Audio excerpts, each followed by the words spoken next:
中國嘅公務船啊，過來爛躓啊，過來亂啊！伊即屆呢，撞入去咱國太平島禁止水域，而且呢，這個過程當中啊，根本是故意的。這個射翻頭嘅動作非常的大，離咱的這個船啊，非常的近，有危險。所以海巡署呢，佇個現場啊，加拿185公尺哦，這是非常近的距離嘅情形之下呢，來監控，而且呢，用放送的方式來趕走了。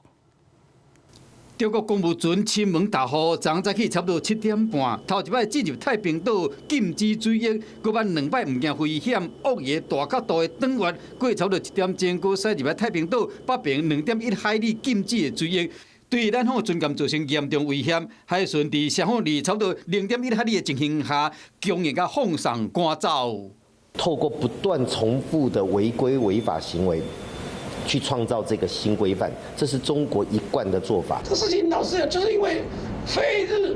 律賓、日本在討論經濟專屬領域的時候，把台灣劃進來的。我們的外交部表現的是太軟弱了，才讓中國大陸有機可乘嘛。由於講日本、菲律賓啟動專屬經濟區的劃界談判，引起中國方面的不滿派海警船以執法巡查為名義，侵犯咱國東部海域。中國官方媒體講會布置台灣島東部海底地圖。他們的科研船相關等等，早就在相關海域做過很多調查，所謂把台灣的東部海域全部納入管轄範圍，但實際上在那之前就已經開始這麼做。同時，外界嘛關心國民黨主席鄭麗文去訪問美國行程，找到佇美國外交關係協會發表演講，針對聽講有美國國安的高層主張，台灣應該將國防預算提懸到 GDP 的1/10。鄭麗文表示講，台灣無這個錢，更加未得到民意的支持，嘛強調講國防部應該先討論數字，而是要為台灣真正的防衛需要來考慮。重點不是在那個他要佔